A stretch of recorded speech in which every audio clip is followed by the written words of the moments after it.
was good. Did you know? You probably don't know this. He still looks like Goodwill Hunting right over here. Like, Did you know? I'll be done in 30 seconds, Professor. Fun fact. I was challenged by my business coach to like grow my fucking company this year. Well, isn't that the whole point of this coach? Yes. I would have said, no, but like, I would have said, that's your job. Yeah, why don't you figure it out, man? And so, like, I've been trying to figure out my life like a lot this last year. We're getting Nietzsche here. And he said something to me, like, I was like, hey, if I had, like, I don't know, if there's a little bit extra cash in the bank, this, that, the other thing, I would just feel so good to, like, really, like, go all in on growth. Yeah. And he's like, well, why don't you just sell a piece of your properties? And I was like, well, I don't really want to do that. And I literally got off that call with him. I made one phone call, and I sold it. I sold a property. Okay? Okay. And who is representing the buyer? Me? Touchdown closing and escrow.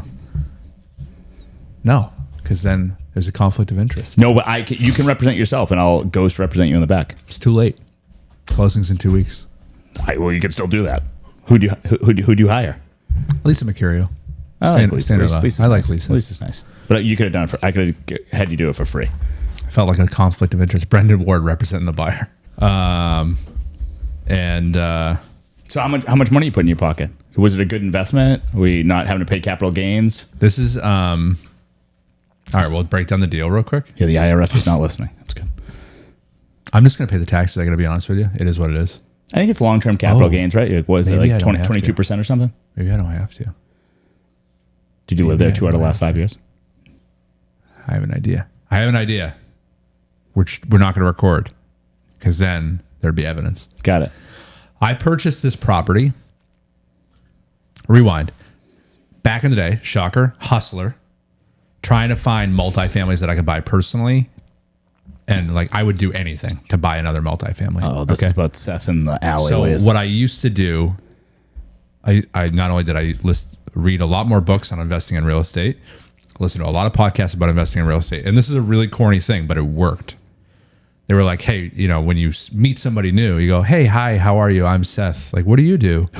Whatever. Does your home happen to have 2 other units in it?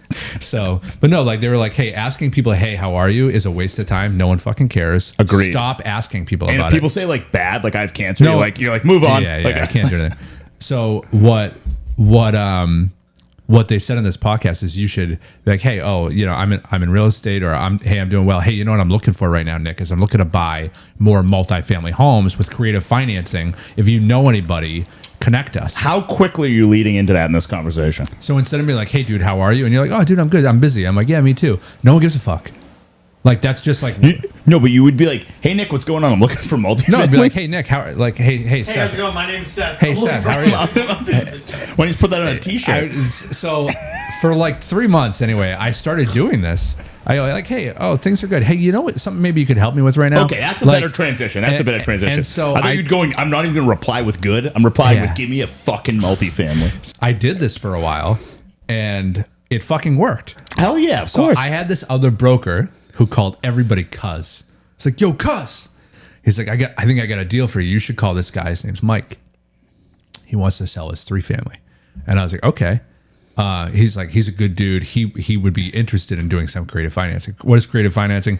It's when you're broke and you can't afford other multifamilies. You try and make other people finance them for you, or do something where you hack together equity. So Mike wanted to sell his 3-family for $740,000. Where? In Winthrop. Okay. Great deal. This is in 2016. That's a lot of money in 2016. 2016 is more, yes. That was probably conservatively $100K overpay.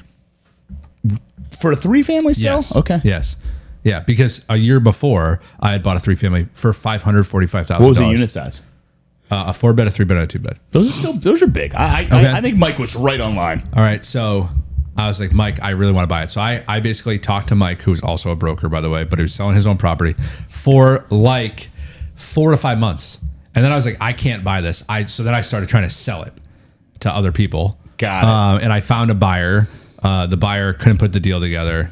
I found another buyer. The buyer couldn't put the deal together. And Mike was like, dude, you're really working this. I appreciate it. I go, why don't you just sell it to me and just seller finance it? And like, I didn't know what I was talking about. And he goes, what's that? You go, like, I don't know. He knew exactly what it was. Made no mistake. We'll talk about it. So he was like, you know what? Fine. And what I didn't realize, this dude had a mortgage on this house for like $480K. He turned around. He paid off this mortgage to seller finance me this 3-family at 740. Okay. Mike, not the sharpest tool in the shed. Very sharp tool in the shed. Multi-millionaire, all in real estate. Why is he paying the thing off to get? Were you paying him 10%? I was paying him 5 or 6%. Okay, but for this reason, so the cash flow when he had this rent, the rents were super low. He was pulling in probably $4,000 a month for all 3 units, and then he had a mortgage. He's probably making $1,000 a month, and I'll never forget the mortgage payment was like $35.98 that I had to pay this guy. Yeah. Okay. So we struck a deal. He's like, but I want you to put 10-15% down. I was like, I don't have 10-15%. I hardship withdrew my 401k. It was like there was like 55 grand in it that I got. And what was that penalty? I don't even know. I couldn't tell you. But I shoved all the chips in the center. I gave him like 4.8% down. Okay. He then did a second interest only for 25 grand to basically get to like almost 7% down or whatever it was. Okay. And then I had the rest of the loan, 30-year amortization, 5%, no prepayment penalty, 5-year balloon. Okay. You refi this, I hope. 18 months in, refied it, cashed him out. And he was like, what? What do you mean? I thought we were going to do this. And I was like, yeah, no, I thought we were boys. Like, yeah, because he wanted to milk that thing dry. And he was like really impressed. And I still have that property to this day under my, refinanced lower. I refinanced. Oh, you probably crushed it for like 4% or something. It's at 3.35 right now. Yeah. And I'm selling it right now for $1.25 million. You too, folks, can get rich off of real estate. Yeah. No broker fees, by the way. I was like, I'm not paying anybody. Who pays? And then I told Madison's like, what do you want to put on the listing contract? I go, I think I might want to put like 8% or something for me. To write off through the business. I think I should, right? I'm not a CPA. I need to talk to a tax. I don't claim to be one. You tell me you pay your CPA an absurd amount of money, so they should be doing something good. I also did a cost seg on this, so this can't be good. But see, I always heard, know more than me about this stuff. Like, I should know more. I'm more of just like the go. I'll learn about it later. I always heard the cost seg saves you up front, but you eventually have to come to Jesus moment with it. You defer. And you come to Jesus when you sell it. So that could be ugly. I probably should have looked at this. I'm not planning on 1031ing, which is even more criminal. Anywho, I don't know how we got on this topic. Well, okay, so you potentially could have $600,000 in gain. Do we think we're paying 50% on this with the cost seg and all the other stuff? I should know the answer to this. Yeah. Anyone want to see a live? You know what it is? Like grown man cry. I'm that dumb client. It's like, what do you mean I only get 300,000? I don't want to do the deal. That boat that's on Seth's background right now is just getting deleted. Fuck. Yeah. So I'm selling that right now. I'm going to sell another piece of property, I think, too. If you may, I know we would probably talk about this as friends over the phone, maybe not in front of cameras, but so business coach, I'd feel better with some cash to do X, Y, and Z. It sounds like this is coming to fruition. What's step 2? I haven't thought of this. Step 1 was very easy to execute. Who is this business coach? His name's Luke. Tell Luke. Luke's going to lay out the framework. He actually asked me this last night, and I told him that I would do 1 or 2 things. I think I would go. Was this California Luke? I think he recommended me. Cali Luke. I did. I've chatted with him. I did. He actually is a very good business coach. Luke and Partners. That's the name of his company.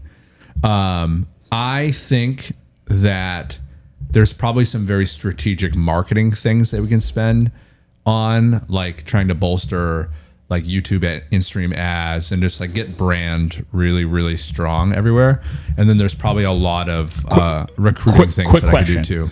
I don't need to know the exact breakdown, but Nick Nardone works at Reference. I'm a good producer, maybe not the top, but I'm upper tier. I feel like you would be a top agent. Yeah. I'm not gonna say I'm the top, but I'm top tier at Reference, and I'm bringing in my own deals. Obviously, some through your assistance and all that good stuff.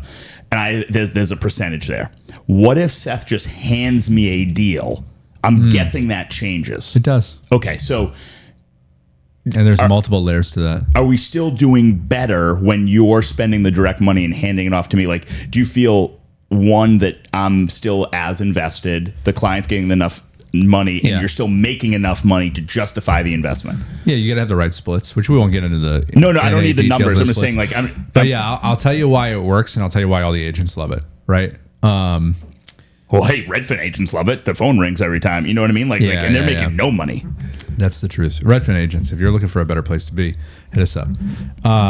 Here's the deal. So when you're a broker and you're prospecting on the phone, you're trying to find deals, and you're working our database, it's a certain split, right? And so you have to cold call, set an appointment, qualify a consumer, get them pre-approved.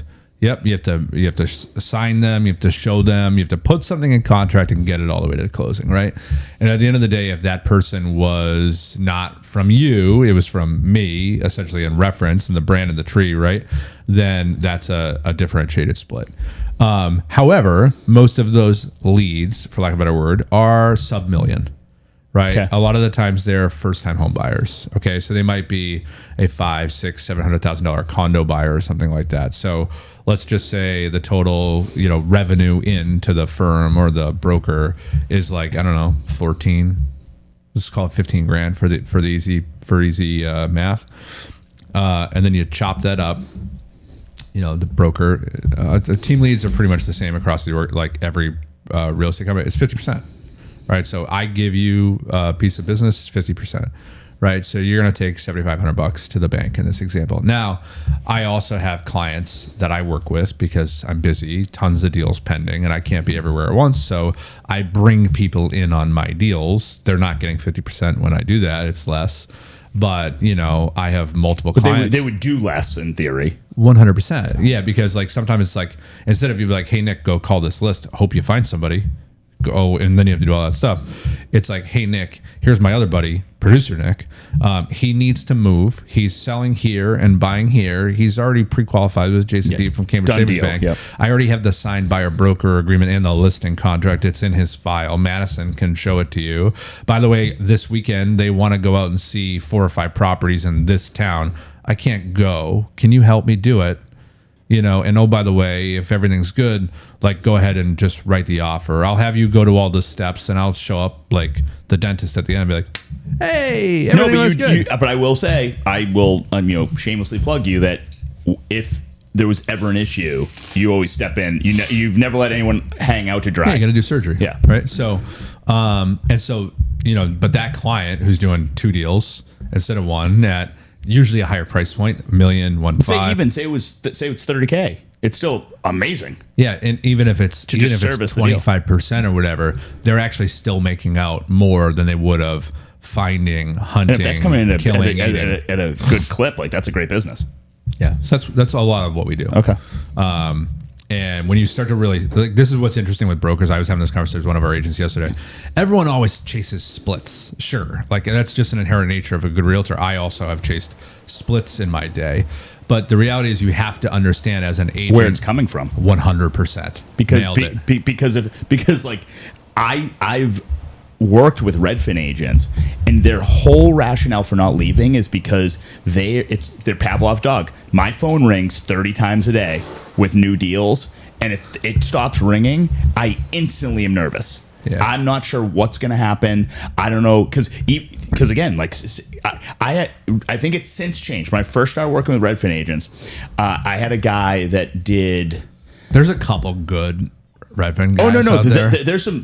We work with like the top people, but I think this has changed. Emmanuel Paul kills it. I don't know if I worked with Emmanuel, but I had this agent who I asked on a $10,000 deal, $10,000 like gross commission, whatever you guys call that. How much money would you make? So that's $10,000. He gets a bonus. I think they're taking salary. Wait, so it was a salary. Then he would make $1,500. Then he would make like $1,500, and then if he only like Mercedes service only got a 5-star review, he would make another like $750. But he had like if you were just busy, say you bought a house and you're like, oh, work's busy, and you didn't review them, not coming in. So you would have to like gently like nudge people to be like, hey, by the way, I sent you that review via email. If you could please fill that out, and make sure you give me 5 stars so I can get the extra money. But they're always chasing that. I think it's since changed to be a little more consistent. But their whole model is like what you said. It's like the phone needs to ring. The phone needs to ring. I need these deals coming in because they were happy to service them. Right. But they were nervous that if the mothership stopped giving them deals, that they wouldn't be able to run a business. Yeah. So you nailed it. You got to track where the people are getting deals from. And I think most agents get recruited out of teams or brokerages and are sold down the river. And the reality is, like, when you start adding up where the business came from the last 2 years, like almost, in the agent's example, we were just having a good, healthy conversation, but I think it was like 7 out of the last 8 real estate transactions he's done in the last year had come from the team. So I had an agent who kind of was like, I think I'm going to leave because I left like 60 grand on the table in theory, right? Percentages. Yeah. Easy to run that math and then make the claim of that. But and I had to have the conversation of like, well, I did most of these deals. Wasn't it your sister, brother-in-law, cousin, friend of a friend? I'm like, these people, it's not because you have good marketing. It's because these kind of all fell in your lap of people who would have bought with you regardless anywhere. Sure. So like, I wouldn't think that's a consistent model if you don't change something to keep happening year over year. So like, you might not want to jump ship right away because like your 60 that you're claiming now isn't consistent 60. Right. And this is the thing. This is what plagues every new agent, by the way. So they all get into real estate, and they're either a secret agent, they tell nobody, or they start telling people, and very quickly they transact with their immediate sphere of influence, their friends, their best man, their maid of honor, whatever. Especially at certain age group, it's like everyone's buying crushes, right? And like, you can really quickly get from like 3 to 7 deals done. But dude, once that runs dry and like they're not moving for 7 years, you are fucked. If you do not take that, spring other referrals out of it, have a repeatable process, take one listing or purchase and spring it into 4 more deals. That's what we've always done well at. And I think a lot of agents still struggle with trying to figure that out. I completely agree. Yeah. Okay.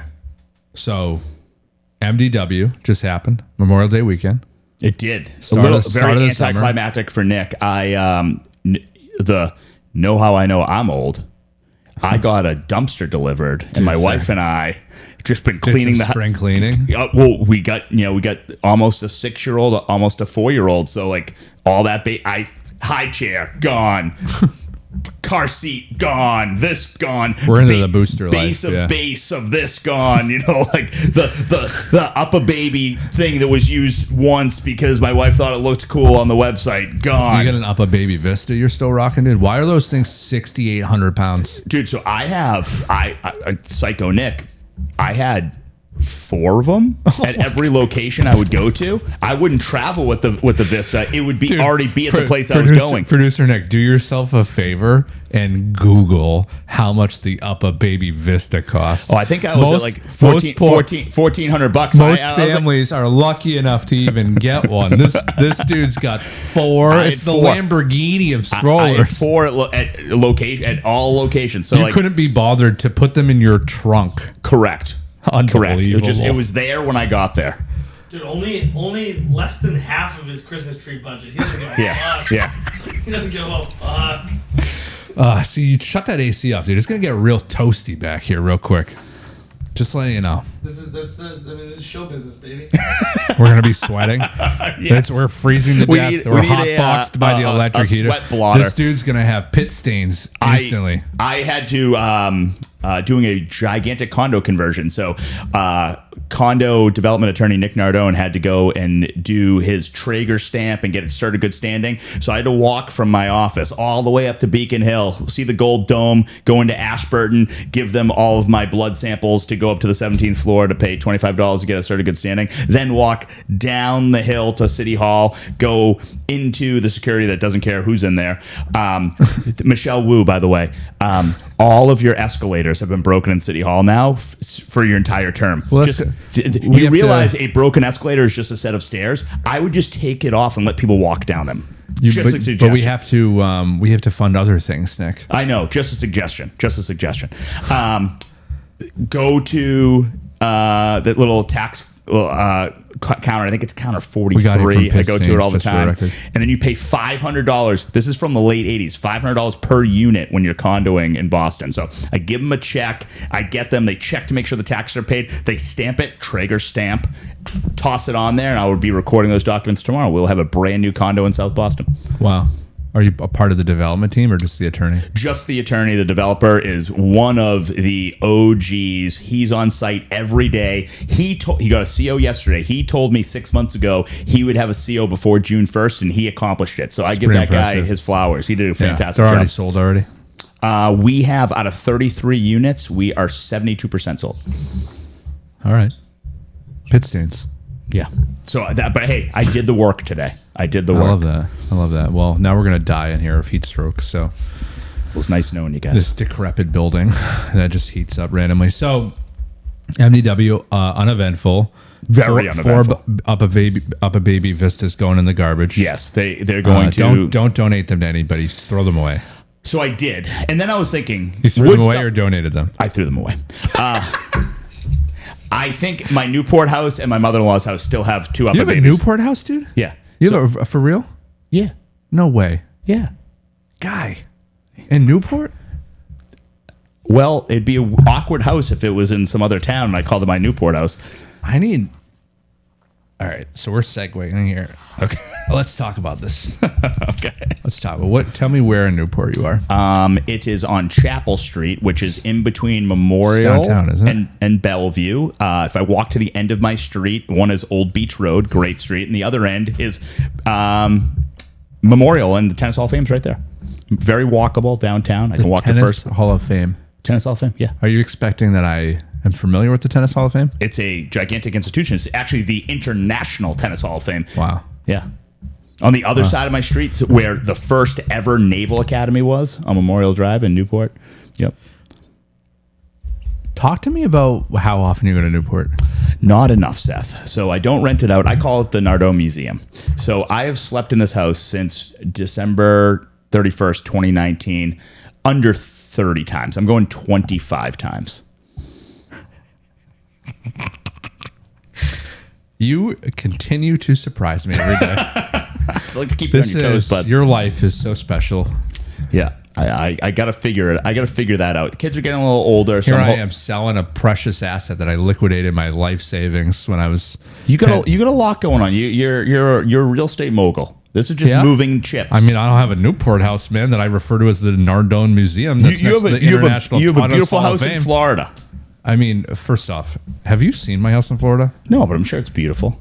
It's not. It is. Would you stay there if you came across it on Airbnb? Link in bio, by the way. It's underwhelming. No pool. Cement block. Yeah, but but aren't you close to the beach? I don't think every house needs a pool. Let's digest those one at a time. Yes, we're close to the beach. So the location is stunning. Someone recently toured. I believe someone once said, "Real estate is all location." Speaking on the location, my neighbor diagonal to me, unbeknownst to us last year, tore down, or he sold his house, and it was torn down, and someone built this stucco Florida monstrosity. So it makes me feel like, I don't know, the neighborhood's on the up and up. Yeah. On top of it, but You're like the Jeffersons. we back up against a double lane highway. Like how close? I mean, we have like a soccer field yard with no pool, a white vinyl fence, and then it's 2 lanes because it's the main drag to the beach. It's called Cortez Highway.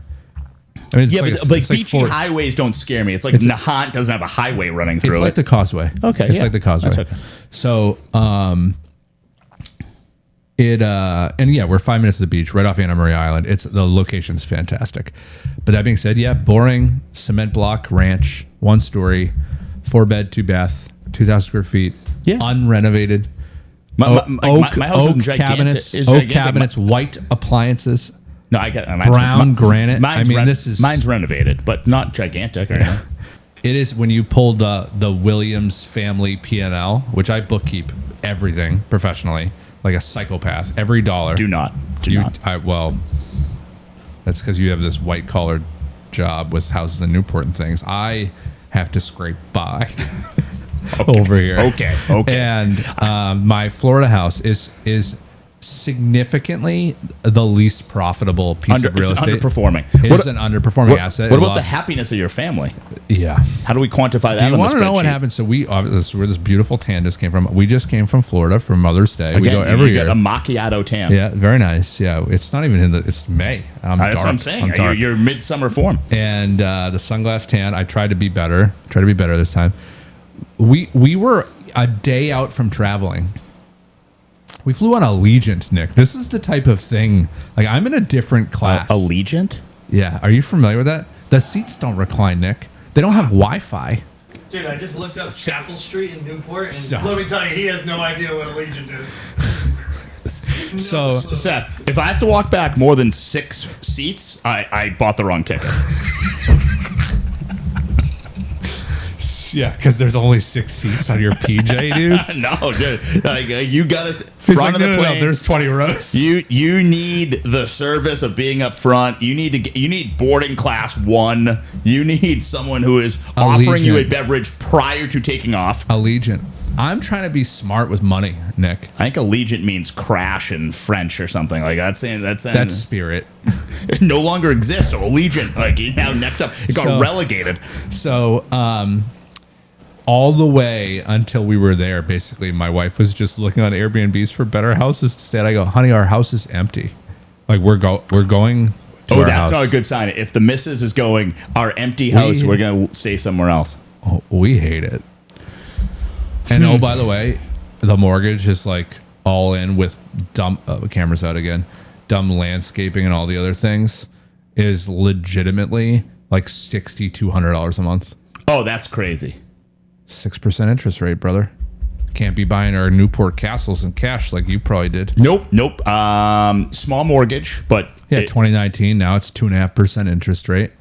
Yeah, you got some crony you do a lot of deals with to slam you down. Yeah, pretty much. Yeah. You know. Yeah. We're gonna turn this into a political wealth class podcast one of these days. Oh, I mean, The rich get richer. Hey, kids. That gap's getting bigger and bigger in the middle. Yeah. Like, what side do you want to be on? I can't believe you have a house in fucking Newport, dude. Are you a nitro bar guy? No, I drive past this line all the time, and I don't fit in. Like I listen to music that is top 40. I tuck my shirt in. I pay my taxes on time. I do not fit into the nitro bar crowd. Nitro bar has. You need to just do me a personal favor. And I don't care where my coffee beans were regulated from. Like I want conflict beans. I want Nitro Bar cold brew is hands down the best iced coffee. I will try it. Now, dude, it's got like a chocolatey. I am a cinnamon bun guy, and those ones are like right across the street in the market down there. They're going viral on all your social media platforms. And I wait in line for like 25 minutes. I'm like, I can't do it. For cinnamon? Cinnamon buns, yes. The market cinnamon buns. Look up those. I think it's called Dough and Company. All right, I'm going to have to fact check this. D-O. Probably Dough and Co. Probably Dough and Co. is right. Dough and Co. 100%. Yeah. In your white linen suit? I think I have a white linen suit. I feel like I'm this whole Newport thing is just really it is a great property. It is not the Vanderbilt mansion. Can you dock near your house? No, not a lot of mine. I'm up on the hill, right? The International Tennis Hall of Fame that you don't know where it is. One side of the hill goes to First Beach. The other side of the hill goes to America's Cup Boulevard and Thames Street that has the docks. So I could a quarter of a mile down this way or left or right. Wow. Goat Island. Goat Island's where I got married, yeah. Shocker. You get married on Goat Island, then you went to the fucking cliffs, didn't you? You went to Ocean Cliff. We took pictures on Ocean Drive on the cliffy things. Got married at Belmare, yeah. But there was no cliffs after the wedding. I got married at a Belmare affiliated venue. Oh, Longwood? A Longwood venue, yeah. The stateroom. Stateroom. Yes. Good spot. Solidarity. Yeah, you're going to fucking charity events there, though. I can't deal with that. I did go to charity events. That has since moved. Little Sparks Project. We'll talk about that more. That has moved to the Fairmont Copley. Seth, you should go to that. I'll invite you to that. That's a good one. Yeah. It's too sarcasy for me. You can kind of it's a dress up event. Manny's actually involved, so it is a higher elevated event, but very fun. Should I go put that in? I have a fridge in my car. I could put that in for a bit. Wow. Okay. Well, I mean, this whole Newport thing really derailed me. It should not derail you. It is.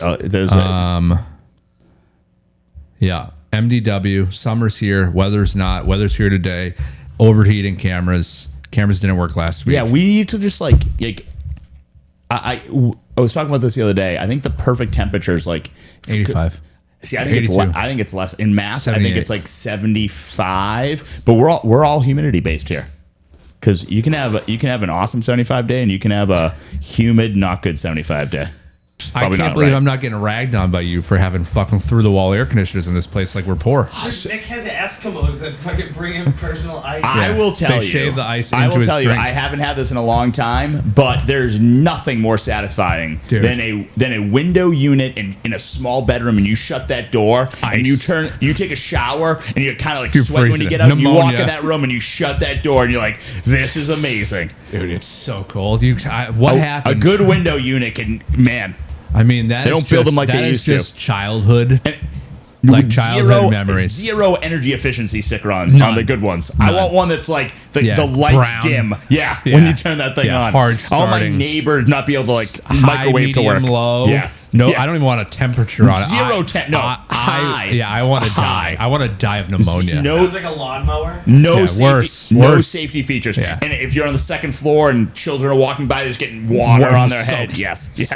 So you, God forbid, you have to replace it. You almost kill a small family outside on the sidewalk. It should take you and 3 of your siblings to have to move it. Yes. You slice all your hands open on the sheet metal. Yeah. Did you know? I love these things. Do you know that? Like, I didn't know the exterior actually gets mounted separately, and you slide in those units on the big ones. You know what I'm talking about? These aren't like fully in. Like, if you get a 15,000 BTU, you go to like an 18,000 BTU motherfucker, right? Like you have to mount. Like the what looks like it won't the like cantilever itself. Well, it certainly does not. But the guts of it are separate. You have to slide it into its casing so you don't murder a small family on the street. That makes sense. But I love the aesthetic. Obviously, is not the best, but holy hell, those things cool way better than the central AC. Yeah. Plus, we're also ADHD. I actually enjoy the noise. I kind of do too. Like a hotel, first thing you do, you go right. Boop, boop, boop, boop. Now they're getting you though. Some of them are doing like 68. Yeah, snaps right back. I want 64. God forbid they realize you're not in there. Cliff House, by the way, we got some feedback for you. I think they know you're not home. So what? Room sensing. I didn't realize this, but in the first time we went to Mexico, you have to put the key card in there. That's right. Yeah, that's right. I was like, these guys are thinking here. They know. They're not cool. Cool in an unoccupied room. They're just trying to really, stoke mold. Every resort is mold. Unfortunately, mold or cartel, man. You pick it. Mold and cartel. I like both. Okay, so we've talked about nothing. Here, you're all caught up. Thanks to Nick, by the way, for turning around our last episode so quickly. I don't even think it's aired. Hey, we'll chop that up. Send it to Lauren. She'll put some out there. But I will tell you right now. You want to talk about like what's going on in the real estate market? I get deals coming in left and right. All of them are dumpster fires. All of them, including half of mine. Every single deal is having issues. It is P&S. I want people to never be able to enter the house. I want a UNO. I want it to be free. I want this. I want that. I got a good one for you. Walkthrough issues, like just blatant. If you're a listing agent, please do a couple things. One, if you're selling a condo, get all the documents and meeting minutes before being asked. Everyone wants them. Yep. 2, please go to the house before the final walkthrough to make sure the sellers did the 3 repairs that they're supposed to make sure they cleaned it out. Everyone is doing I had no clue my client didn't do X, Y, and Z, and I'm not at the property, and can we do a $200 holdback? And I'm telling clients now, I'm like, yeah, like we did one Revere today. No, we're not doing a holdback. We'll record tomorrow. The client didn't need to get in. We need Was it my closing? Mill? Yes. What happened? They left some stuff at the property. Client didn't need to get in, and Eric was like, "Hey, what do you think about doing a holdback?" And I said, "Yeah, let's hold back all of their proceeds and not record till tomorrow." Like, you know what's really motivating? $600,000 being held back. Fair. So they moved a lot quicker. That's good. I'm glad I didn't have to deal with that. No, you were good. But that was a perfect recipe because we had a great buyer. Hey, I understand you guys are protecting me. I don't need to be in today. And we had an understanding bank who goes, I got it. You can What go a to great record name, tomorrow. by the way. Oakley, yeah. Sick. Yeah. Sick name. Great person, too. Very, very. Never met the guy. Very He's nice. not really my client. Full disclosure, he's one of my team. Very nice person. One of my team. 44 mil, though. You know how we won that offer, by the way? Escalation clause. I haven't seen one in a while. Really? Good work. You want a life hack in real estate? Sure. Escalation clause, no cap. And I don't mean like for real, but yeah. Yeah. Did you wrap your head around it yet? Well, I'm just like, hey, Nick, I'll pay. Are buyers okay with this? Well, you have to have the right buyer. But here's the deal. So let's say the house is $700,000. People get nervous that we're going to get a fake bona fide offer coming in. I can shut that down. Okay. So, real estate hack of the century, escalation clause with no cap. Scary, yes. And some listing agents hate it. But here's the deal. You want to know where escalation clauses suck? For rewind. If you don't know what an escalation clause is, it says, I will pay X dollars more than any other offer with proof of said offer. Right? So the house is $700K. Let's say it's priced appropriately. You think it's go for $725, but the market's weird. If you're watching gas prices right now, I just paid $5.99 a gallon for gas on land, not in the water, on land. Okay. And thought that was kind of high. And I was like, oh shit, mortgage rates probably not doing good right now because they're all trading off the same type of economic pressure. Right. So the last thing you want to do is write an offer and overpay for something because maybe there's not multiple people bidding on something. So we've been doing more escalation clauses, but you can't just be like, oh, I'll give you a list price and I'll beat anybody by $1,000. Well, no, that's called being a dickhead. That's gaming the system. And quite frankly, I'd rather go with the buyer who just wrote a great offer. I would agree. You need to be motivating enough with the gap. 100%. So usually I'm saying it should be something kind of aggressive. I don't know, 6,000, 8,500, 11,000, 16,000. Like let's win because this person's so serious. I want to like beat somebody by 21K. Okay. Yeah. Okay. So that's when you should use an escalation clause. So usually an escalation clause has a cap. I'll pay $11,000 more than any other offer, but only up to like 780. Let's say, right? And so what does every listing agent do? Any guesses? Are you asleep? No, I'm trying to figure out your logic. They try and get you to 780. That's what I would try and do.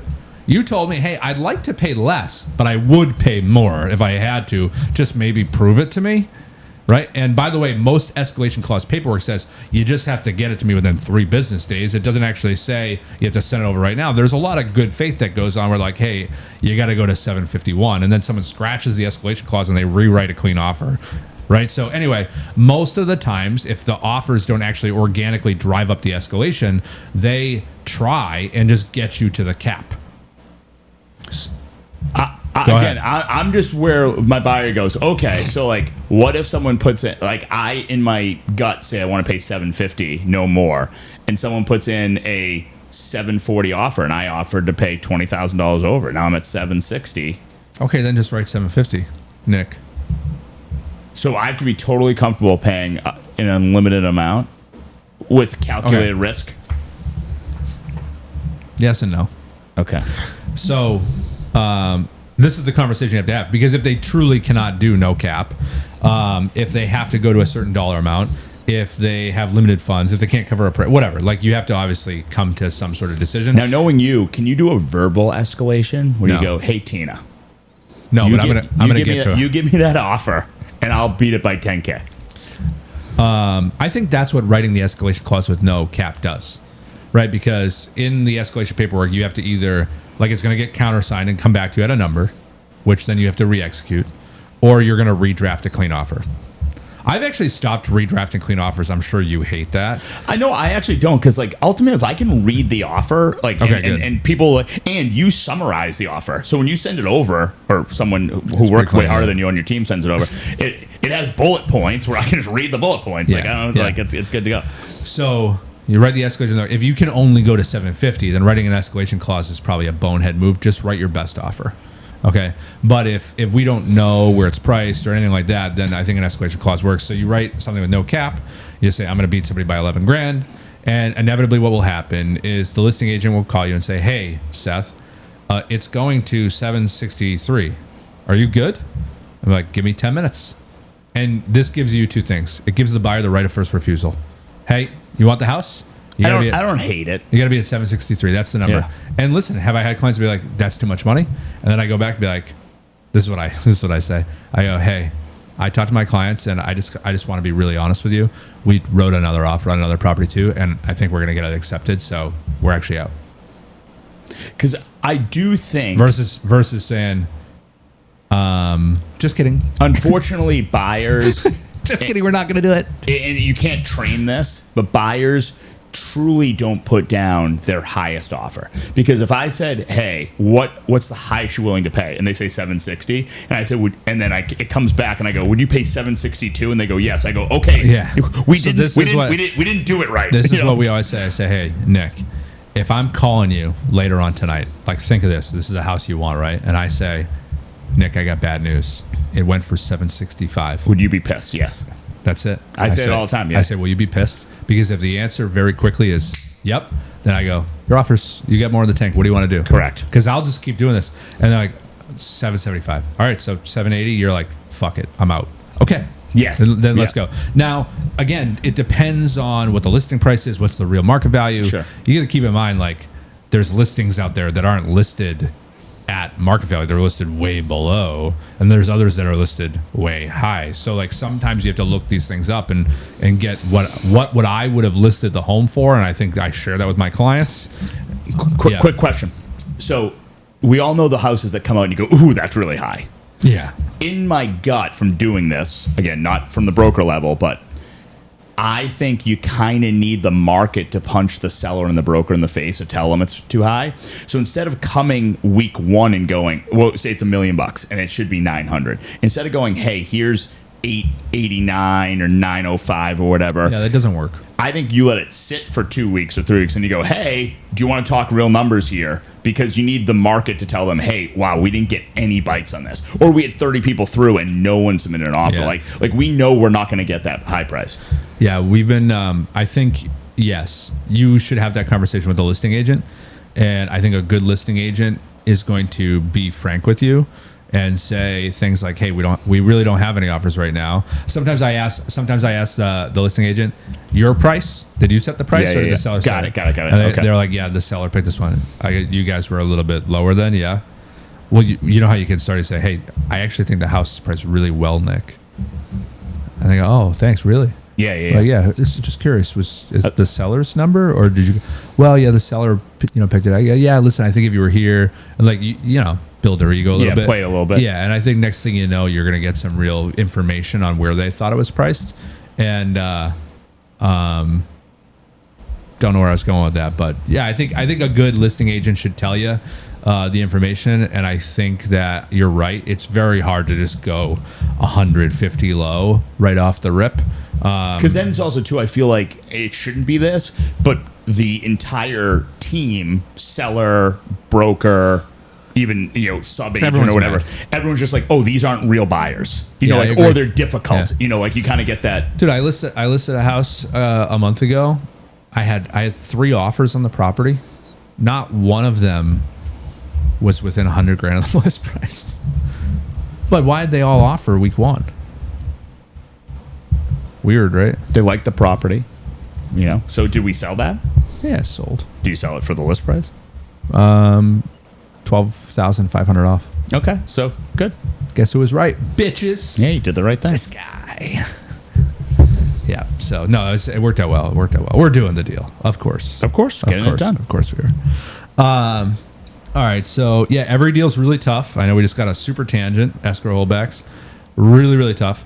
I've been in 3 or 4. We're enforcing the contract moments these last few weeks. Yeah, I know I'm definitely one of them. Well, Still going back and forth. No resolution at the moment. No upside today. We're dealing with a very good attorney, very easy to communicate with attorney, just slow. Did you relay our counter? Of course. No response. Silencio. Yuck. I get this. This is a good one. You want to talk about a bad deal? Sure.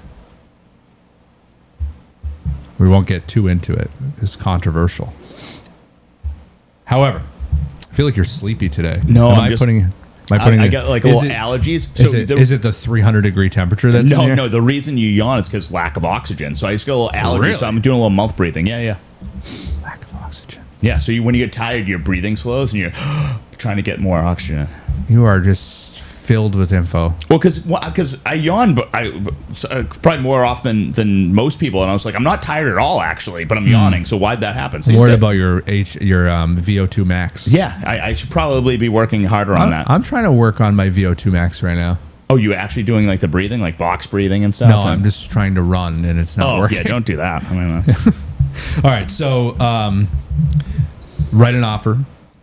So first off, speed kills in this market, in my opinion. So you go see something, you like it, you got to write something fast, in my opinion. And I think sellers appreciate it, right? Because the market's weird and a lot of weird stuff's happened economically, rates, war, yada, yada. So I think if you like the house, I don't know if we need to be waiting for the Tuesday deadline. I think we just need to write our offer, okay? So mid part of the week, house gets listed, we go see it, we like it, day one on the market, we write an offer. Of course, they wanted more time. We gave them more time. We ended up winning and put this property in contract. We do our home inspection. All's good. Try and do a little negotiation. That goes well. And we're like getting to the place of purchase and sales. It's on volley 5 back and forth between the two attorneys. Not a touchstone deal. And I got to give you a little credit. I love working with my people that I like that can pick up the phone and communicate. So I got a couple cats that nobody's familiar with on the deal. And immediately, like, agents are not in the loop. So, and this is what I like working with. And don't get me wrong, I'm sure all you guys talk to each other like without everybody on the chain. But it's what I don't like in a real estate deal. There's a cadence to it, and if it starts going off, then you're like, oh man, it's gonna take longer. We all start this relay race together, right? And like if we're running the race and we're all on the same page, and then the attorneys get the baton and they advance so much, and like you don't know what's like, you're just left in the dark. I hate that, and probably that's because of I'm a control freak. Does it go off in another direction, or you're like, oh, we're signing and we're all good? Like if someone just said, I've had both. But I'm saying, like, are you upset if the offer goes out on Monday, attorneys get introduced, and the PNS is due on Friday, and Thursday evening at 5 o'clock, like, hey, here's final for signatures? I don't think I care about that because there wasn't enough time between to and fro. I didn't need to be involved in all the minutia of the PNS. Sure. Like that's truly your gig. What I don't like is when the PNS is Friday, I don't hear anything. I can't get a hold of the attorney. I have no idea what's going on. The other broker doesn't know what's going on. And then next thing you know, everyone agreed to extend till next Friday. No, what's going on? The like about what? The extension stuff should only be for things that, like, again, and I actually tell people, I go, a good broker, extensions should only be through attorneys after the PNS. Anything beforehand should be through the agents, because but if we're not in the loop. No, that's what I'm saying. Like because you should know about things that aren't happening. Like, and usually, again, this gets back to my like listing agents do the job at the beginning. It's usually we're waiting on information. Yeah. You know, because sellers want to sell it as is, and it's like true. Like in Massachusetts, that's what we have. We have a caveat emptor our state. But what it comes down to is then I'm going to ask a lot of questions, and you better have the answers. Right. Because if you don't, now we're sitting here going, oh, I guess we'll wait for the trustee. I guess we'll wait for this. I guess we'll wait for the Title V. A lot of things are coming through. Like I had one the other day. They listed it. Hey, we'll transfer lease to parking spaces, and I'm like, can you send the lease? Can you send the lease? Day before. Hours before, we haven't got that lease yet. Oh, by the way, they don't have a lease. Luckily, the management company was like great. A boat slip? very similar. The management company came in and go, oh, hey, we have this like at will thing. We'll give them the 2 parking spaces. They can take it over. It's paid through the December. They'll pay the $400 a month per space moving forward. Here's this little information we need on insurance and vehicle type. Cool. Like that worked out great. But if it didn't, right now we're waiting for this company to call us back. We have to chat with them. We have to go down there. They might say, oh, if they leave, like they're the old rate, it's going to move up. Like we could have had this disastrous thing. Luckily, this third party did the right thing and stepped up, but a lot of them don't. Yeah. So this deal starts going completely awry, and I learned through like one-off email that the close, like, and I just did like it's a simultaneous deal, selling and buying at the same time. Not contingent, and those are rare these days. Yeah, not contingent on contingent on buying that we sell, but not selling for suitable housing. Well, you know, and I knew they had arrangements, whatever. But so all of a sudden, like, hey, the closing might have to be moved, and I'm like, why? And they're like, oh, because of probate, and I'm like, oh, usually that's disclosed. I don't usually check probate cases if it's not disclosed. Usually it's a well-known thing where it's oh, we don't have this information because it was owned by the uncle. We didn't like. So we go on automatic extension for a week for what reason I'm not sure. I guess the closing date's moving. Listing agent doesn't really have any information. I'm kind of just perpetually confused because we wrote a 3-week closing. I would have liked to know maybe that this wasn't going to happen. Almost a factual impossibility to close. Okay, so then a week goes by, and I'm representing the buyer, and the seller's attorney says, "Hey, we just need to kill this deal." I'm like, why? Well, there's a title issue. Do tell. Why would that be? So this is where my brain goes. I go, what? Like, what's the title issue? And I can't get an answer from anybody. And like the more I didn't get an answer from anybody, I just got more frustrated. No, of course. Listing agent doesn't know what's going on. I'm like, what is the issue? So Nick, time out on my bad deal story.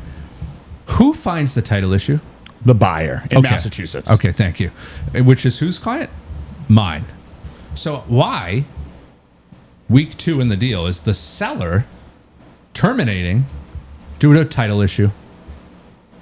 Yeah, it's odd. I mean, usually what would happen with us is I'd go, "Hey, Seth, we just found this on title."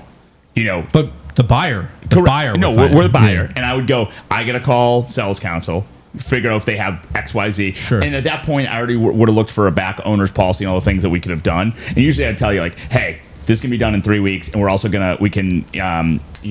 title company is going to indemn and undertake, and yada yada yada, and we can we'll close be fine. all the goods." Yes, correct. Might be in a slight delay. We'll be fine. Correct. So. Like a week goes by and I can't get an answer. That's weird. No one's property was in a trust. Okay. No successor trustee. Hold on. So nerd, what do? I fire up good old mass courts.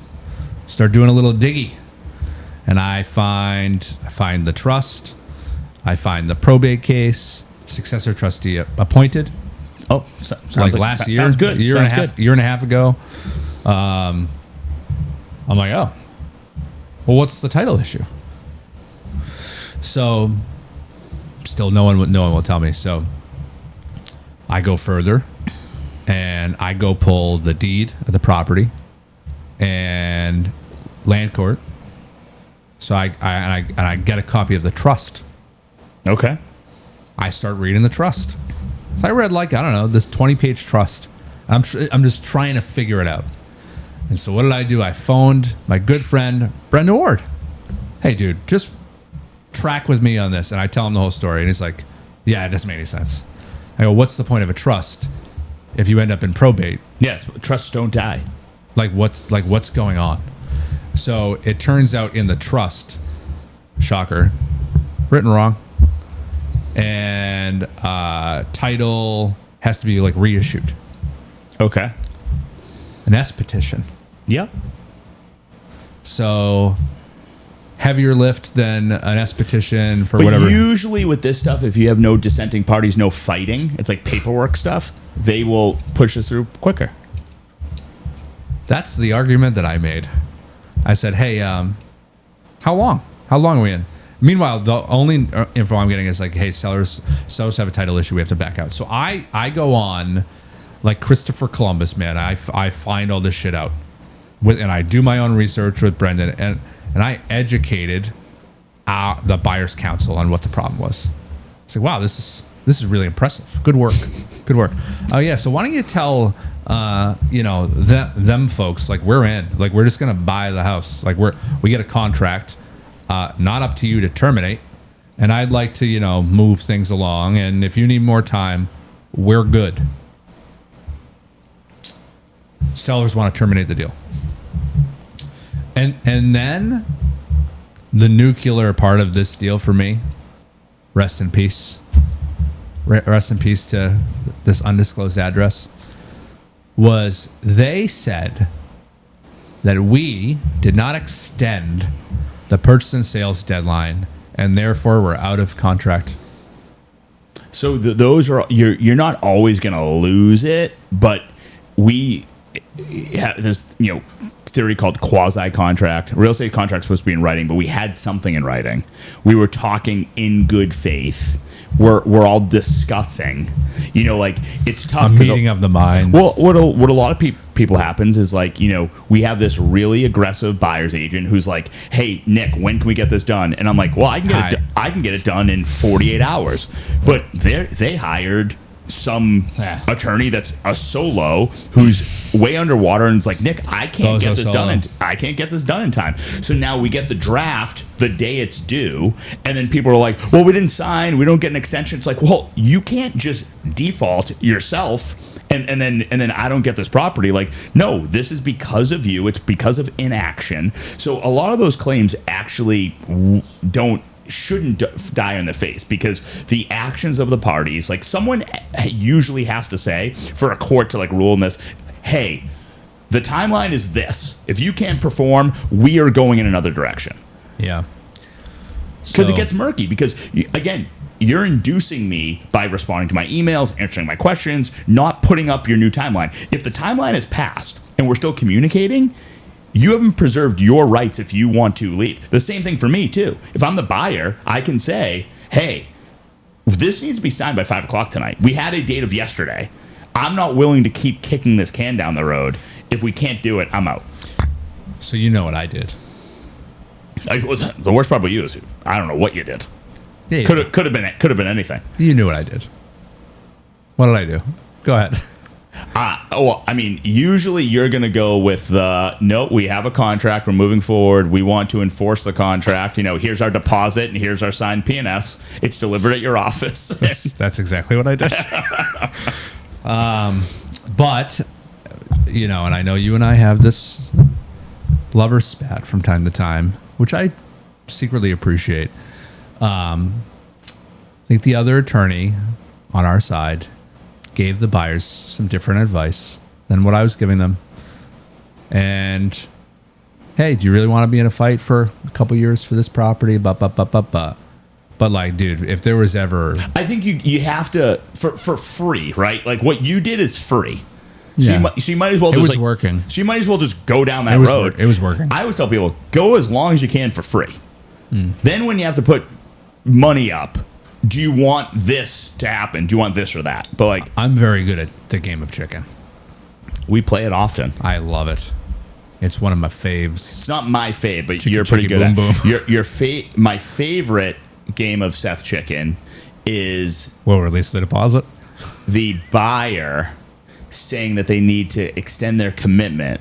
And you saying, no, I know you have the commitment. And they're like, no, we don't. You go, well, I talked to the lender not 6 minutes ago, and they told me you are good to go. Dude, let's talk about this because, man, I hate it. You're good at it, though. I hate it. Because you're like, I know something you don't know. Yeah, like you have a commitment, dude. So therefore... you don't need to preserve your rights. Correct. On the commitment. There's a lot of attorneys that don't want to actually. They think they're going to get yelled at. They don't want to inform their clients.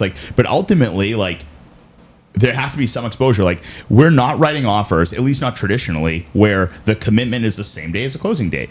And we all know that there are items that are third parties that can be calculated risk. Like, hey, we're calling your employer. You still have a job on Thursday, right? Like, those things. Like, hey, you need to get me a bank statement. This loan's closing on June 5th. I need your end of May bank statement. Like, things that you know you can Reasonable produce. things. Yes, correct. So it's like those people that go, I want to extend because I need to give that bank statement. It's like, well, that's not fair. So I either started going like, no, and then to be less aggressive, I'm like, well, let's extend but for the bank statement. Let's extend but for this. Like, let's extend but for. And we cannot be extending commitments for things that were in the buyer's control, in my opinion. I agree, but I'm just going, these are things that like people just don't want the headache of like my buyer might yell at me. So like I'm just going to keep asking for extension. It's obnoxious. Oh, I got a great extension yesterday you would have flipped out for. Was it faxed to you? No, he did Festive email May? me and wanted me to sign it. And I'm like, me responding is great. Condo in Braintree. And the listing agent's hilarious. So he called me up. He goes, is this legit? And the attorney is a very reputable guy. The lender thinks we have inadequate coverage Shocker. for earthquake and volcano. Really? Dude, that stinks. Volcano. Yeah. Look, can I ask you a question? Volcano. I go, that's like being on Everest and saying, hey, if the building floods, like we can I guess this lender in 3 picks? Yes, you can. Rocket Mortgage. 1 pick. It was 1 pick. Let's go. It was 1 pick. Terrible. It was 1 pick. Terrible. So on a single family, they're not bad. They are bad on condos. Dude. We're gonna have to transfer this over to our condo team. I'm sorry. Who? Yeah, fucking nobody. Well, Nobody. everyone has a condo team, but you want someone who like actually knows like like human? Massachusetts condos, not who's just reading some Some underwriting virtual list. assistant from the Philippines. But I will tell you, like I have had on a single family house, boom, boom, boom, boom, boom with Rocket, where BOA is always clunky. Rocket can do a single family. Not that I choose to go with them. I But almost did a deal recently with Round Point Mortgage, which is a servicing company. They pivoted to Rocket Mortgage condo, but LTV was like Great. 35. Yeah. So okay, good. nailed it. But no, like volcano coverage was insufficient. Yeah. So did you guys change the insurance? No, we were like, Did you guys get a letter of explanation? I go, I've never seen this one before. They needed until I think Monday, which was reasonable. We weren't going to relist, but we're like, can you let us know like some other options other than increasing the volcano coverage? You want to know the other option? Ready? New lender. You give me a zoom in on this one. Maybe don't use fucking Rocket Mortgage For a condo. We don't want to disparage. Sure we do. Go ahead and call a real lender who's local.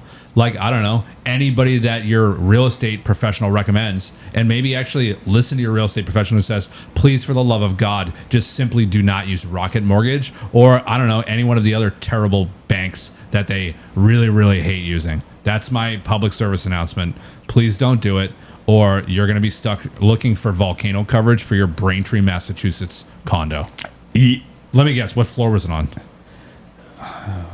Does it matter? It's unit 2, so I assume the second floor. So but does it matter if unit 1 has adequate volcano coverage, or do you all just like turn into Dante's Peak anyway? I think it's definitely a Pompeii scenario. Yeah. Grandma's legs are gone. Yeah. It doesn't matter how much coverage you have. There's nobody to file the deductible. I go, why do you need coverage for something that doesn't exist? Like, I don't get it. I mean, we don't have any volcanoes. Who cares? Everyone's dead in a volcano accident. Yeah. I don't think we have to worry about the special assessment. And even earthquakes, like I think like we kind of know where they happen. Like not here. Yeah. Sometimes we get a little rumble. Yeah, which is fine. Yeah. It's just 93 south. Like sometimes we get hurricanes. Like they're not like yeah. That is true. Sometimes we do get hurricanes. But Nor'easters. We're okay. Fucking nor'easters, kid. It's so funny because like they always say nor'easter. Like everything seems comes from the like southwest. Everything comes from this way. So I don't know why they like. Yeah, it's because it's heading northeast. Yeah, they just call it. I don't understand. Like nor'easter sounds way more cruel, so I was going to call it that. I think we should have like a fake career day where we try and do other people's jobs.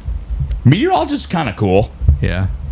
Low pressure. I'd probably just talk about El Nino the whole time. You can Yeah. still get away with that too. Yeah. That's why the temperature is so crazy. Of El course, Nino. yeah. It's El Nino. Or is it La Nina? La Nina. I'm an Yeah. El Nino guy. I think that was the OG. But the little girl, I'm sure, is very ferocious as well. Probably, yeah. You're probably right.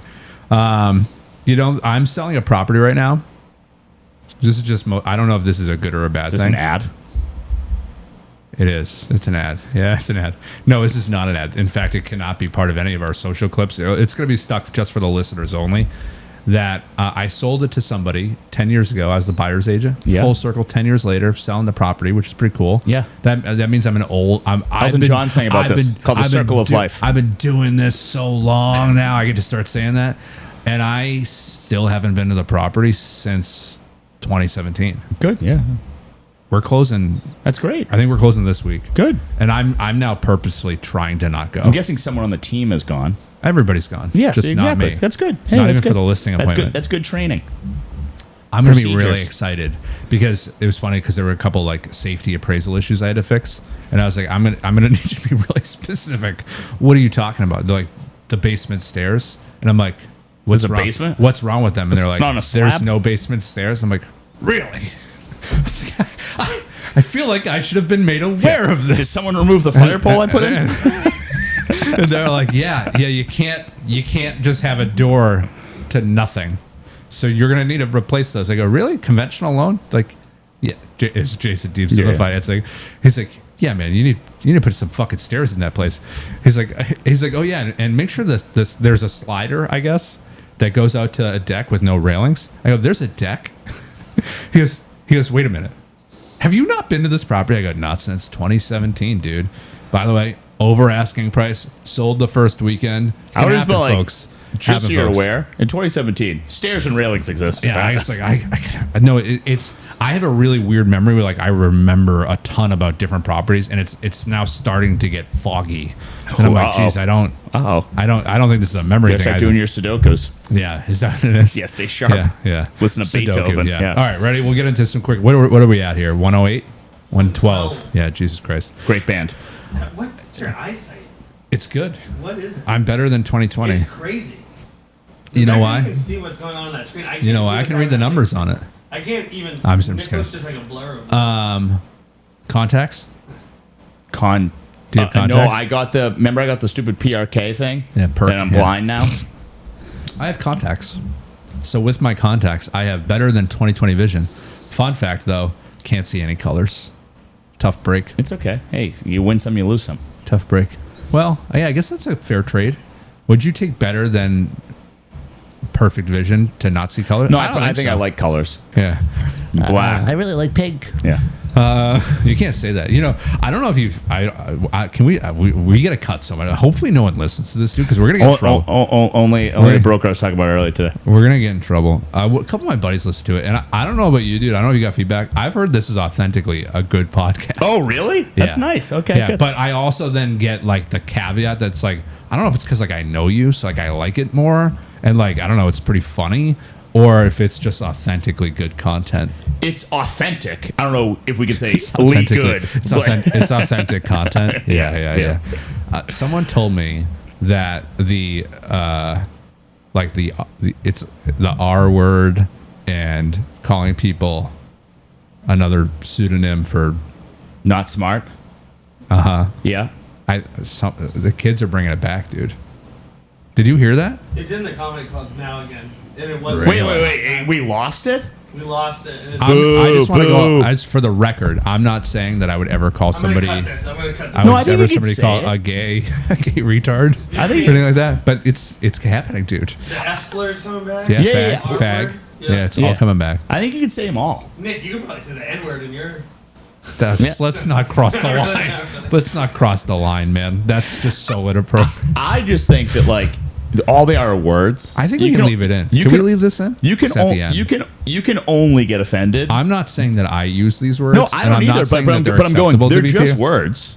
But It's okay. I've been seeing an increasing amount of social media content where like people are bringing it Just back. don't And the get and offended. The comments and the likes are like, Yeah, it's coming. They're coming back. They're coming. Well, Seth, you heard it here first. Sticks and stones. You know, like You heard it here first. I'm gonna be able to call you a gay retards. in like 2020 and 2021, it started making its way back into the comedy clubs. And then once you're in the comedy clubs, it spreads out to everything else. So. Insider info. I just think you should be able to. I think we need to get him like a little lav mic. I think so. I'm pissed that the comedy clubs lost it. They should have been able to keep that the whole time. Well, what's it called? Can you give me just real quick, Nick, The Me producer Too Nick? movement really killed a lot of. It's back. comedy Yeah, stuff, it's back. Can you tell me your top 3 comedians that we would actually know right now? That we should like or listen No, to? that we should just know, like that. I'll recognize the name. Don't tell me it's like, oh yeah, do you know Steve Thompson? I don't know. No, it'd probably be like, who do you got? You got who just put the special out for? He hosted the Kevin Hart roast. Now he's Shane Gillis. Shane Gillis, hilarious, Yeah. absolutely Great hilarious. guy. Like Hilarious. Nate Bargatze's huge these days. Oh, Nate's pretty Bergatz funny. is the biggest, but he's a clean comic, so he's Is he really? He's very good though. fully clean. Yeah, He's That's got a why he re- makes so much money. He's got a really, really good cadence. If you Yes, could- delivery. That southern If delivery. I could get you to listen to one guy, it would be Stavros Halkias. That's not what I was asking for, Oh, but I'm gonna write this down. Stavros is really The good. the goat of comedy, of course, is Like currently or forever. forever Dave Chappelle. Dave Chappelle. Dave Chappelle's very, very he good. He was. I mean, early 2000s. His new stuff's man. Even His, all But his you could specials say are like Eddie fantastic. Murphy, like is one of the goats. You could say like Nope, Eddie Murphy. Had dude. some If of we the were best ever specials breaking of all down time. like a bracket, Dave Chappelle's winning in the finals. I think Like even you can put Murphy or whoever else in the I think end. Norm Macdonald. Norm Macdonald's fantastic. He's great. Chappelle's beating him. He's very meta. I like Cat Williams. I think he's better than Dave No, Chappelle. no, get out of here. Cat Williams in No. a little green suit, dude. That No. special he did. No. Cat Williams is good. He sometimes gets a little too like I think he's so funny. like into something that's like he like hits it too many times. I wish Kevin Hart was funny. He's just not. Kevin Hart's not funny. No, he's not. No. You know what's funny about Kevin Hart? Him just laughing makes you laugh. Yeah. Yeah, Yeah. he breaks All that right. fourth He wall. does all right. He's funnier than the Shane average Gillis guy. is very funny. Shane Did you Gillis. watch Tires? Yeah. No, but I heard it's very the good. Manager, It's pretty the funny. Fat manager that he's like that is like his foil. Nemesis. Is, oh. You know, like the fat guy, bald, glasses. That's No. Stavros. I don't. Oh, The guy who was married to who's like. they were Oh, doing like the he's really sex- fat. Yeah, and they were doing the sex ed or the I know who you're talking about. sexual harassment. Stained yeah. T-shirt, that type of stuff. Yeah, Yeah. yeah. I know who you're talking about now. I didn't realize. I thought the manager was the other dude Yeah, I know. with the weird hands. Yeah. Yeah. All right. Underrated, overrated. Let's wrap it up. Say Got that it. again? Underrated, overrated. Done. Let's wrap it up at minute 600. By the way, camera's not overheating now. The fucking air conditioning's Yeah, no, on. we're working. Global God warming. damn it.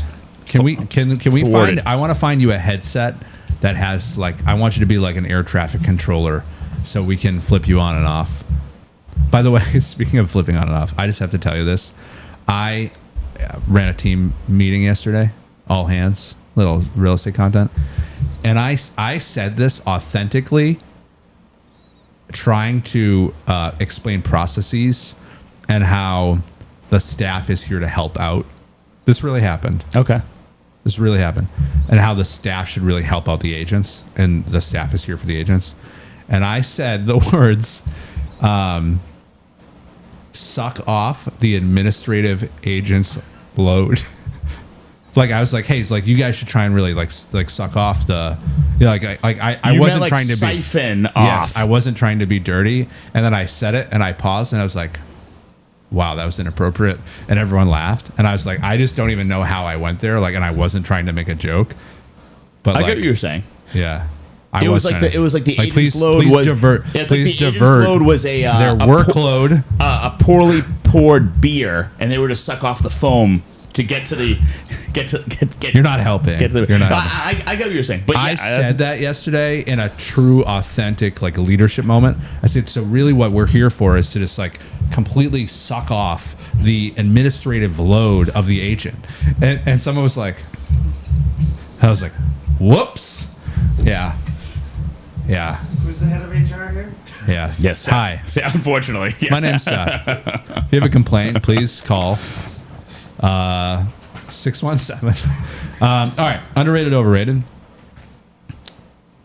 Memorial Day weekend. Overrated. overrated? Extremely. Oh, come on, why? Because summer really doesn't start till July now. It's July, August, September. I can't believe It's the new 90 You days. didn't go open your Chapel Newport house, your Chapel Street It's Newport house? always open How can and I- or how- always closed, I guess. I mean, How can I we're go? not there. How can I go use that house without you Yeah, or just- with you? I can just give you there's a key little box and give you the code. You just open that door up and walk right in. How many beds and baths is this house? 3 and 3. All right, modest. Yeah. So again, I said it's not the Vanderbilt mansion. But there's a master bathroom. Yeah. It's an ensuite. Yeah, it's not not gigantic, but yeah, it's like it's for downtown Newport. It's Pretty perfect what we impressive. needed. Yeah. How many floors is it? Just 2. All right. Overrated. I really like Memorial Day weekend. I gotta be Not my honest with thing. you. Not my thing. I'm a really turning into a September guy. So I think Labor Day, September. Can't do I it. think June. Maybe it's the career thing too. Like June's so busy for me. It's a head down work month. Don't you guys piddle out tail end of June? You really got to get to July 4th before there's any piddling. What's gonna happen well, we're almost coming up on a year of this, not really, but we started this conversation during Rate. in the holidays with nobody working. You remember that conversation? Yeah. Out of office. Yeah. What's going to happen this year on 4th of July when it's on a Saturday with the work calendars So you're gonna get people pick. So they do the before and after? before or after. It's going to be 10 days. I think we're going to get a lot of people out on the 1st. I think they're going to get to the end of the month. The 1st is a transition day. They will be out the 2nd, the 3rd. That's a given. 3rd is not a work day. Correct. 4th, 5th. Saturday, Sunday. And then you're going to get some people that go, I left on the 3rd and I'm staying either till following Wednesday or Friday. 7th, Yes. 8th, 9th, 10th. Yes. Correct. I think that week is going to be a turbulent week. I think the week leading up to, I agree. You'll have a lot of people disappear after the 1st, I'm afraid. Trust me, I'll still get brokers be like, we're closing on the 3rd. Like, I'm people on honestly Friday of 4th of July weekend. brokers don't actually look at calendars. People just put in I- Friday. I'm like, guys, Wednesday's fine. Like I gotta tell you, Thursday's great. I really try to do no closings on a Friday. Good. It's just it's kind of silly. Yeah. I think you're adding stress when you make your closings and PNSs on Fridays. Your what? Closings and and your pen 15s on Fridays. Oh, wow. Now that's inappropriate, Nick. That's inappropriate. You don't like my PNS? Graduation parties. For what? High Yes. school, overrated. College, probably over. Like, I think you got to do something. Like, we were at dinner the other night, and like these kids got up from Wellesley High, and were like, I think they went with a like stomp the yard. We graduated, and like my wife started clapping. And I go, they graduated from high school. Like, I don't know why we're cheering. Do you, how long have you been married? 10 years, October 1st. Oh, wow. Also 10 years this year. Yeah. I almost, my anniversary is next month. Okay. 617. You Creative, doing, right? Yeah. You doing anything good? Yeah. Not yet. Clock's a ticking, right? Yeah, but I mean, again, this falls on the husband. This is the burden that we bear. So I'm going to regret asking this question. What are you doing on your 10-year anniversary, Nick? Going to Paris. Oh my fucking god! That's my wife wanted to go there. We have no plans. It's in 2 weeks, Nick. Hey, it's okay. Hey, you came back from Florida. Yeah, You got to see my concrete block house, the Amelia Island unrenovated. Causeway. my unrenovated concrete block house with no pool. Yes. So we get to not do something for our 10-year. That's what you're telling me? Yeah, yes. Meanwhile, you're gonna be. It's gonna be like that scene in Batman where you're just munching a croissant, and you're gonna give a couple people, like all your friends in Paris, that you know, a nod. You know what I'm talking about? no, When I'm Batman not. was dead, but he's really not dead. Not a big Batman Spoiler guy. alert. What? I'm not a big like Marvel, all Dude, that Batman stuff. Like series Batman, is underrated. I like the Christian Bale one was great. Batman Returns. Maybe it was Batman two. Returns. Maybe it was two of them. That was one of the best movies of all time. Batman Returns, right? But Dark I Knight. maybe it was Dark Dark Knight Knight. Rises. Maybe it was Dark Knight. Is that what I'm talking? That's what I'm talking about. I think it was Dark Knight. Like But Christopher Nolan series. But I can't do any of these like Marvel, Ant-Man, Overrated. Ryan Reynolds being someone, Deadpool. Like I can't. Batman though. Batman. I really like in theory. I loved Was it Gotham or what was the show on TV about like the prequel? That was great. With the Penguin. Yeah. Penguin. Fantastic. All right. Michael Well. Keaton Batman. Good fun. Good movie. This guy's going to fucking Paris. It's a little bit oversold because he's just going to the Paris house. He's just going I'm not going. to the Paris house. It's What's? not like. Should I know what that is? Well, no, it's not like he's going out to the hotel right Producer Nick, we call it the Oh, it's his house. It's his house. Yeah. Producer Nick, we call it the Chateau. I don't know. Unbelievable. How? And are you going for like 3 weeks? No. It is in and out. Wow. Fuck. Hopefully my wife doesn't listen to this. I know it. You know who I've been talking to a lot on Instagram is your wife. Oh, because I don't talk to anyone on Instagram. I wish I had my phone because I would share with you. So it was. We went to Nova the other day. It was. Oh, really? Yeah, Outstanding. fantastic. What an establishment. Did you go to Malden? Yeah, kind of the only one I've been to. I think you said do that's better than Linfield. Your kids do that little zip line thing they get that snaps your spine at the end. They have not done that one. They do the climb one where you get like the harnesses. Yeah. No, it was a good on spot. belay. There's a great a piece of pizza. Pizza. Pizza. Pizza. Town We in talked Italy, about this. yes. All right. What was I going to say about before you said? Oh, I was talking to your wife on Instagram because two things happened.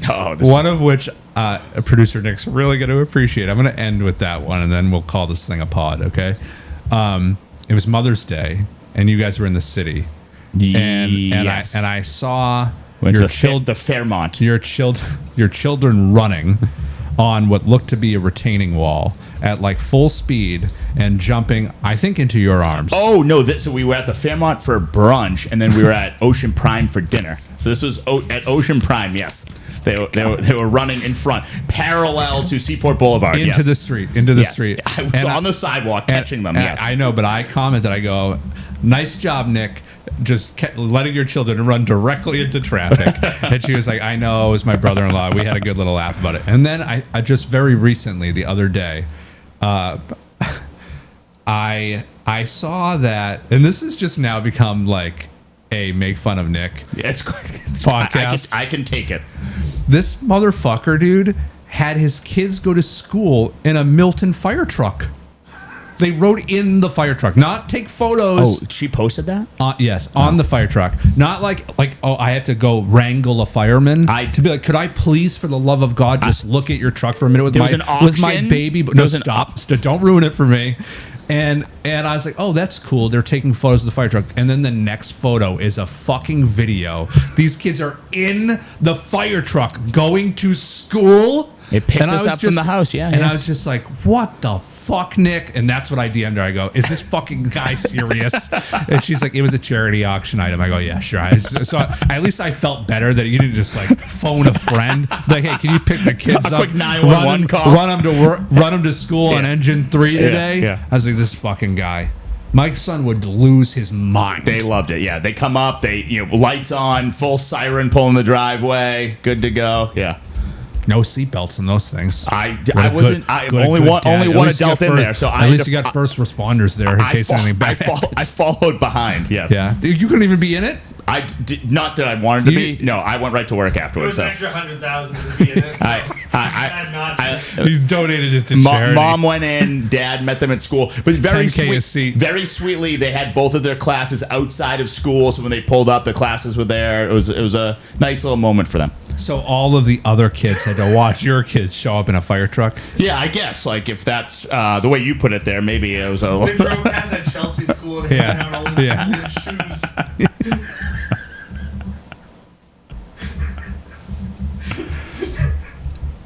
So ridiculous, dude. It's absolutely ridiculous. Oh, did you see any pictures from the recital? Because the other thing I won was front row seats at the Christmas concert. Yeah, what a treat that is! At the spring concert and the Christmas concert. Yeah, I also just went to a spring concert. That was fun. and but yeah, a couple days before that was a dance recital Friday and Saturday. I'll let you know. Two. Same dance.